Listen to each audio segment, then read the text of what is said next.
I'm Sherine Onukwuwe, and coming up next on the St. Paul Forum, we'll be talking with Christina McCoy from the YWCA about Jump Jam and youth development. That's next on the Forum.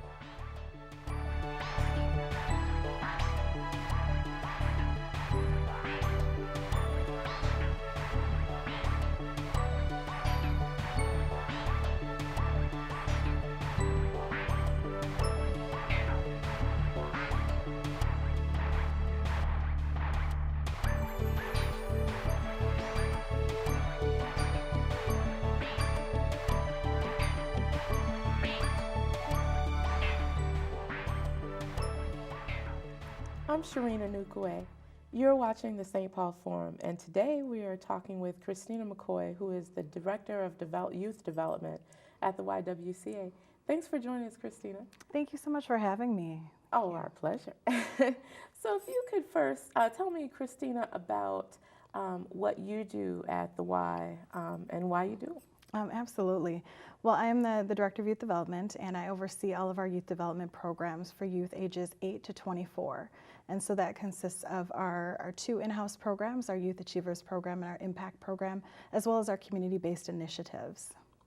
Okay, so you, in those programs, within those programs, there are different developmental stages, I'm assuming, that Yes, young many. people. So you have different programs that service them. Can you talk about what each of those programs offer and maybe why the split in age? Oh, for sure. Well, we try really hard at the Y to meet young people where they're at. Mm-hmm. So we understand that they're coming from different backgrounds, different life situations, and so we offer programming that really allows them to develop their strengths, develop their leadership potential, and it meets them where they're at developmentally. So we start out with our younger youth, helping them learn how to really unlock their like I said, their leadership potential, help them learn what they're interested in, learn more about themselves, and then from that we create this pipeline that takes them through elementary, middle school, high school, and eventually on to college and careers. Mm-hmm.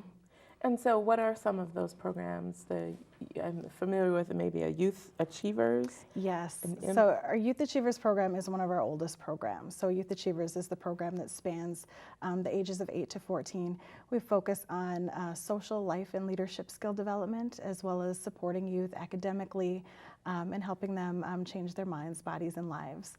And so our programs operate year-round, all of our youth programs do, and Youth Achievers has an after-school component during the school year and a full-day program component during the summer months. So what might some of those activities be, to change their, I guess, quality of life or outlook? Well, we have an action-packed program where, regardless of what time of the year that you participate in, during the school year we focus a lot on supporting what youth are doing in school. So there's a lot of homework help, tutoring, and academic interventions. We also work to get them engaged in other extracurricular activities in the community. So we want them to feel a sense of connection to the communities that they go to school in and that they live in, because we believe that as they grow up within their communities, they're more likely to come back and donate their time and their talents to these places that have helped support them. So they'll engage in a number of enrichment-focused activities. Many of them are gender-specific, so we have created a space that makes it safe for youth to explore topics that are maybe a little bit more sensitive and more appropriate to an all-girl or all-boys setting.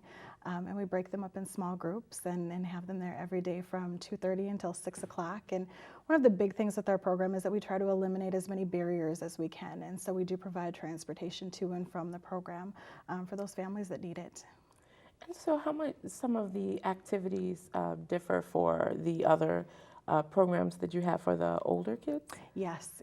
And so as youth transition out of our Youth Achievers program after they turn age 15, they're able to move into our Impact program. And Impact is really designed for young adults, and so we have a very different focus. So we still support them academically and want to help them stay on track to graduate from high school, but we also want to acknowledge that many of them are looking for jobs, needing to develop independent living skills and plan for their futures.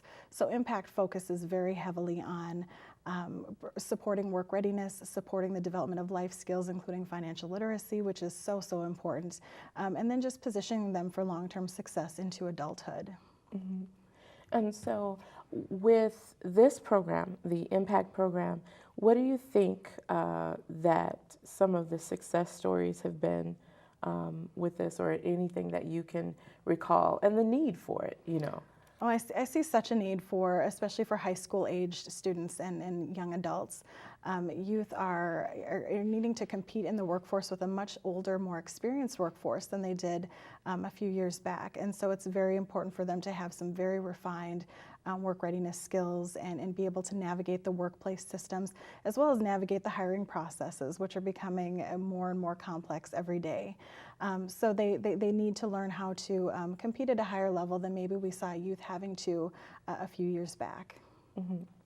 And so do you think that some of those challenges, especially for that age group, that's again 15 to 24? Yes, yes. That they have more of a challenge from, more challenging situations than maybe due to technology? Or, what do you think some of those reasons are? Well, I think there's definitely, an opportunity gap where it's, youth have to access, so many job openings nowadays online, and not all families have access to that type of technology in the home. And so that's where centers like libraries and nonprofit organizations become so important for them to find a place to be able to access those things for the youth and for their families. And I think as we look at, the different hiring processes, and even looking at the whole issue of college access, the systems to get into college are more complex than they used to be. And at the YWCA, we work with a number of youth who they're the first generation to go on to college. So we're not only educating the young person and supporting the young person, but also supporting the whole family as they go on that journey to college. Mm-hmm. What do you think that some of the reasons for your service is, though? I mean, for example, if the Y isn't doing the work that you all are doing, what are kids left to do? Oh, well, they're left to their own devices, which youth are incredibly resourceful, and they will find something to do if they're bored. So we know that many of our youth would just be, on the streets, in some cases getting into trouble, but not in a place where they could explore their talents, explore their interests, and figure out what they want to do with the rest of their lives. I think that's, the biggest piece. We work with youth who maybe are amazing leaders, but they just have not had anybody who's inspired them to unleash that leadership potential. And so the YWCA can be a place where they can learn about themselves, learn about what makes them tick, and then we can help shape them into the type of person they want to be when they're an adult. And did you find, can you recall any particular kid or anyone that you worked with who did find that passion, or that passion was sparked in them, and they found, they really found their niche through participating in the programs at the Y?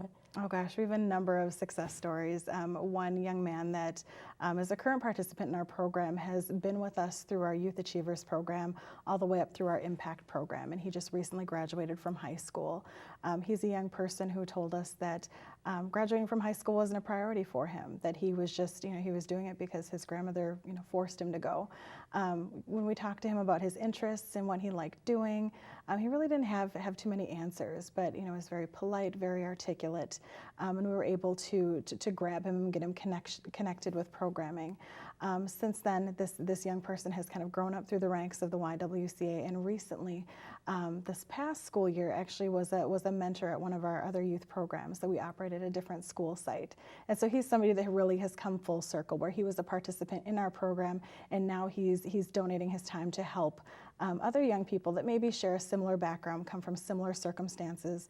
And I think that's so important, because it helps the young people that we're working with see themselves outside of what their circumstances are today. And even though you're maybe in this situation or in this kind of circumstance today, the future doesn't necessarily have to be like that. So we have a number of youth who, after they've graduated from the program, or after they have gone on to post-secondary education, or have gone on to having work and family lives, have come back and share their stories of success with us. And that really inspires the young people that we work with. I wonder if people, when you think about youth development, really focusing on the development Yes. part of that, because I do some myself independently, some youth work with, teaching kids documentary, and often I've come into groups that were just, clumped together, Yes. and the age range was too wide. What do you think the importance is of, just, I guess, socially, psychologically, emotionally, the needs are a little different, you know, Oh, and what do you think the absolutely. importance is of, you know, of splitting those groups based on age and what they might be experiencing? Well, I think it's so important. I agree with you. And they, you know, depending on what level they're at, it's safer for them to be in a group where the youth share similar abilities. They're at similar places maturity-wise. It builds confidence when they can, you know, excel in something and that they can have their voice heard. And sometimes that's hard for young people to do if they're in that big, you know, as you're referring to, kind of mixed group. And so that's why even within our different programs that we have with our youth achievers in 8 to 14, we break them up into age and ability level groups. So that's especially important when we're dealing with things around social and emotional development as well as their academic supports. Mm-hmm. So if you could talk a little bit about what the YWCA does citywide, Yes. and some of the other initiatives that you all are involved in or programs. I'd be happy to. So we're located right in the heart of the Summit University and Frogtown community. It is a vibrant, beautiful community to be part of. But we do reach deep into the community and deep into the city. And so one of the ways that we do that is that we are a key partner with Sprocket St. Paul, which is St. Paul's out of school time learning network. And with Sprockets, there are two individuals that really help direct the work of the out of school time providers in St. Paul, and they're called network organizers. And so they are charged with sustaining community collaboratives, staying on top of professional development opportunities, and also managing and monitoring program quality across the city. And so at the Y, we house one of two of those network organizers, who's one of our staff, and she's in charge of the side of St. Paul that we're a part of. One of those pieces to her work that's connected with us is the sustaining the Leap Forward Collaborative for Youth. And that is a network of youth serving and youth advocacy organizations that serve youth and young adults in the Summit University and Frogtown community. So it's a great time when so many places are dealing with a shortage of funding, shortages of just resources in general. So we have this large collaborative that meets monthly, and we share best practices, share resources, and really work to sustain youth work in St. Paul, high quality youth work in St. Paul. In case you're just watching and tuning in, we are talking with Christina McCoy from the YWCA. She is the Director of Youth Development. So, Christina, you have a T-shirt on. Yes, yes. Jump Jam Double Dutch Challenge. Tell me a little bit about Jump Jam and how that came about. Well, this is our second year of Jump Jam. So Jump Jam started last summer, and it's a partnership between the City of St. Paul, the YWCA St. Paul, and Health Partners. And so this was really something that spun out of an initiative that Health Partners has been involved with for a number of years, focusing on healthy behaviors and healthy lifestyles. And the idea came up for Jump Jam. And so the thought was that jump roping is such a high impact physical activity, and so many people do it, especially young people, do it without even really feeling that they're exercising. And so we started out last year and said, let's see how many people across the city that we can engage in the high impact sport of double Dutch jump roping. It's something that you can drive down almost any street in St. Paul and see a number of kids doing just out in the street. So we thought it was going to be a pretty big hit, and we were right. So our first year we were at 5 different rec centers, and we engaged, our goal was to engage 250 youth and young adults in Jump Jam, and we got close to 300. Mm-hmm. And so our hope is that this year we can continue to grow it. Last year we were a partner in the project, and Health Partners was the lead. And now this year, the YWCA is in the lead role for Jump Jam. So we have adjusted the program a little bit, added some new components, where now we have a youth development Jump Jam curriculum that goes along with their 10 weeks of double Dutch jump roping, and just made some changes to be more responsive to the communities that we're serving. So what would be some of the curriculum, or just some aspects of the curriculum that go along with the double Dutching? What would be taught, I guess? Yeah, well, it's, we start with the basics of jumping rope. And so it's very different to twirl ropes for double Dutch jump roping than it is just for traditional single rope jumping. Mm-hmm. So we start out teaching the double Dutch basics. And so we move from just the simple twirling to the different jumps, and then incorporating different moves. And so the double Dutch aspect is one piece of what we're working on, but we're also working on different aspects of youth development. So we focus on teamwork, we focus on communication. We have a component that talks about healthy lifestyles and healthy eating. So we'll be partnering again with health partners to bring some nutritionists in to work with our young people, as well as working with the University of Minnesota and some of their resources to do some healthy cooking classes. And so we want it to still have the focus on the double Dutch jump roping, but also incorporate these other things that make it feel more like an actual program, because we have youth, most of our youth that come to Jump Jam participate every week and do for the duration, the whole 10 weeks of the summer. Mm-hmm. Well, I do have fond memories and also bitter memories about double Dutch. It's difficult. It's difficult. Yeah, I could never jump in the rope without getting slapped in the face. It's hard. You can start in the middle too. Some people start in the middle. But I mean, it's something that really attracts people of all ability levels. Mm-hmm. If you're more comfortable just doing a single rope, some people do that. But last year we had jumpers as young as age 5 and as experienced as age 58. And I will say that when we had our final competition, we called it our old school group. So our old school group, they were the ones who took the prize, the group that had our older jumpers in it. So, and the neat thing about this is that so many of the groups that were formed last year, as well as the people that were new to double dutching, they've continued to practice and continue to be part of this throughout the year. At this time, Jump Jam is just a summer program, but we see that this initiative is growing, and we see that the interest is growing. And so it's something that has kind of moved beyond the boundaries of St. Paul and now is into Minneapolis, and we hope we can even take it further. And why double Dutch? It is very high. It is. It is a high, just exhausting. A big punch. Yeah. So why double Dutch as the focus of kind of the exercise? Well, it's one of those sports or one of those activities that so many kids, especially youth from communities of color, we grew up doing. And so we grew up double dutching, and that's what we did during the summer. And if you didn't have a jump rope, you picked up a phone cord and used that.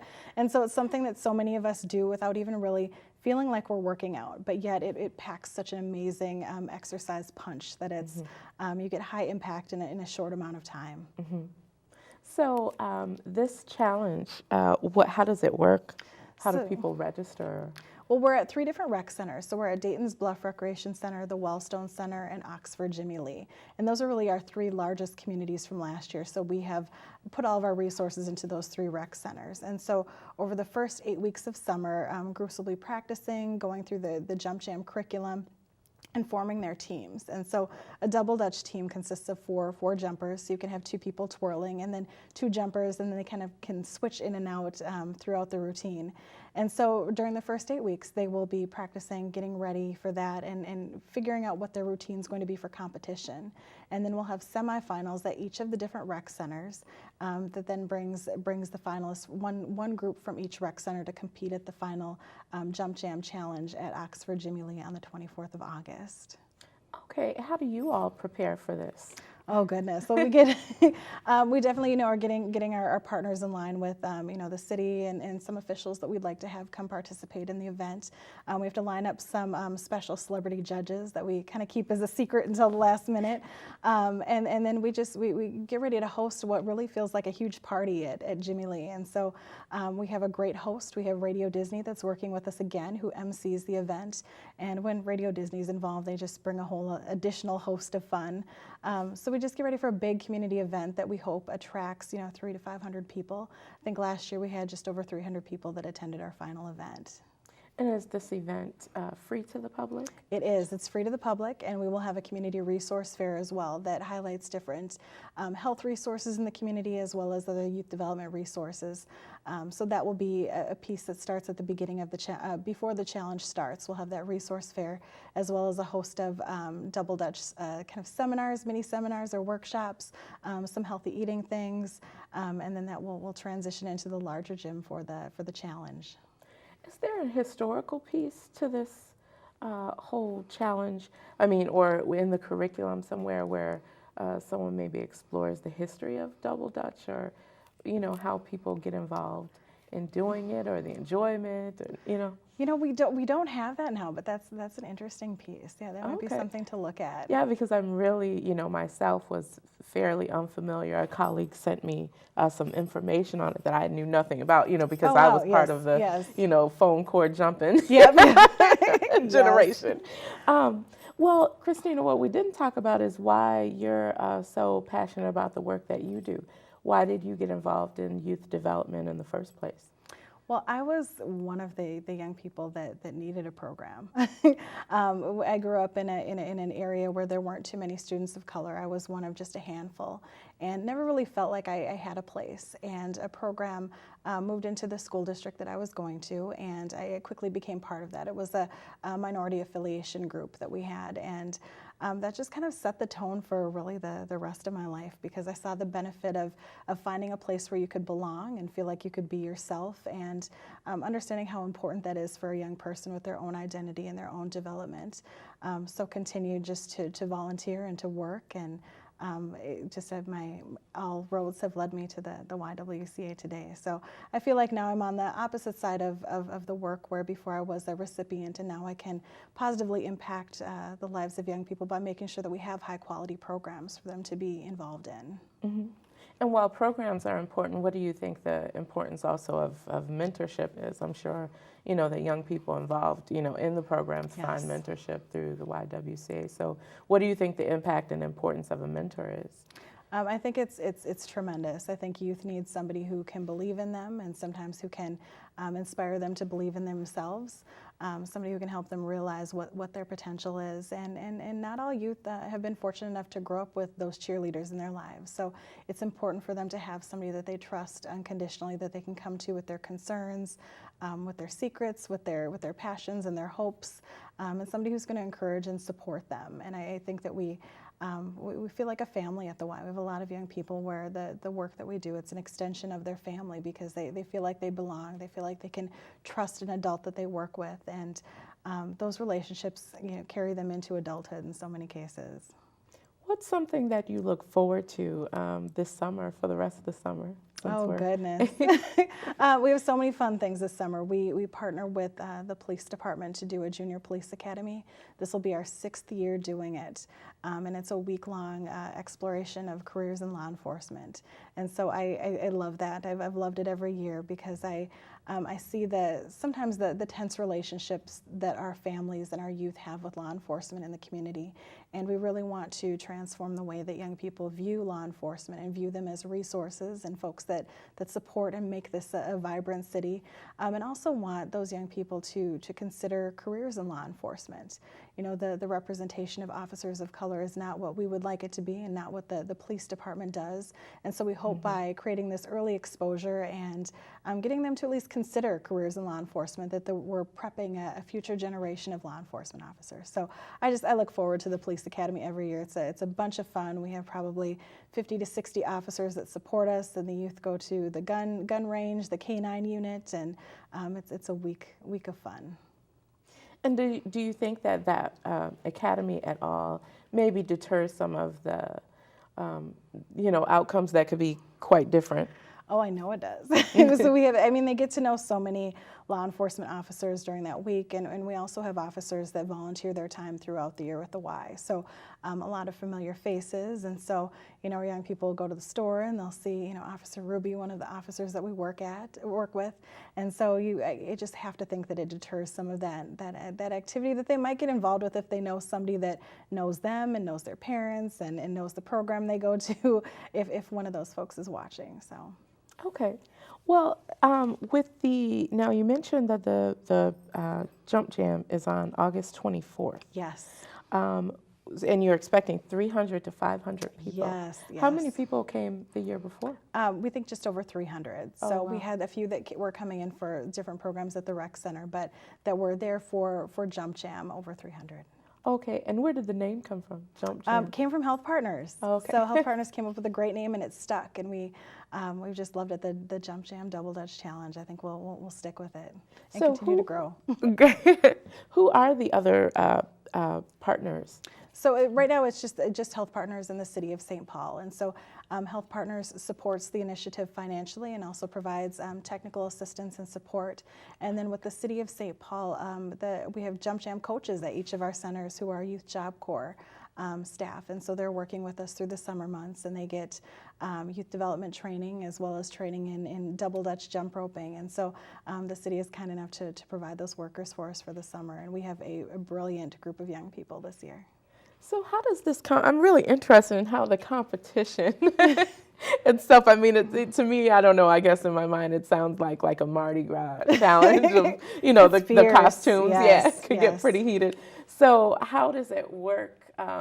Do they, practice over the week and then they compete, or they compete like semifinals and then, whoever won from that? Right. Well, we do have the semifinals that are going to be at each rec center, and so we have kind of a big end of the summer celebration where we recognize everybody that participated in Jump Jam. They get some fun kind of Jump Jam swag and some fun goodies, and we have the competition at the rec center. So we'll have teams. Teams don't have to compete. They can only compete. They only have to compete if they want to, and so they do kind of what we call a jump off at each of the rec centers, and then from that, the winning team from that rec center advances to the final event at Jimmy Lee. And so we have last year at each of the recs we had maybe 5 or 6 teams from each rec center compete, and then they each yielded a winning team that went on to the finals. Okay, that sounds really fun. It's neat. I mean, it's amazing to see the diversity in the different jumping styles. I mean, there are groups that will have 2 people jumping at once, people jumping in and jumping out.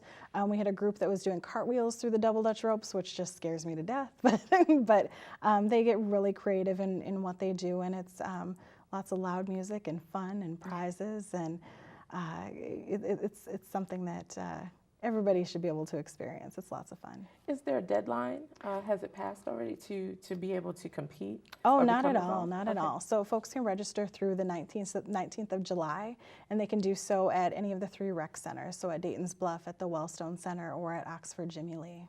Okay. And is there a fee that they need to pay? Nope, it's completely free. Oh, completely great. Free to participate. And then one of the neat things too is that as the teams start to form, they really form their own identities. So they come up with their own names, their own dressing styles. I know last year the socks were a big thing, so you had to have the really high, really wild colored socks. And so it's neat because they develop that sense of identity, and you really can tell the difference between the different teams on competition day. Oh, cute. And also, is there a certain number of people who are in a group to compete? At least 4. Now we try to keep it at 4 because then that allows everybody to really be actively involved in the team. But we had some teams that kind of combined, and so maybe they had 6, 7, 8 people because they had so many different moving parts. There were teams last year that incorporated dance into their routines. So there's a lot of creativity. I mean, we definitely want to encourage that this summer, where youth can kind of let loose and be themselves and get a little crazy at times. So how does someone contact you or anyone working with Jump Jam if they're interested in becoming involved, or any of the other YWCA programs that you mentioned? Well, they can absolutely visit our website, which is YWCA.org. And they can, for Jump Jam, there's information on that site, as well as information on all of our youth development programs and the other programs and services that the YWCA provides. And then in terms of registration, they can register at one of those 3 rec centers. Registration materials are kept right at the front desk, and all of the rec center staff know where to locate them. And we have coaches on site Monday through Thursday from noon to 4 every day. Well, it sounds like a lot of fun, and I'm definitely going to be there. I hope so. We'll be looking for you. Well, thank you so much, Christina, for joining us today. Thank you for having me. Thanks so much.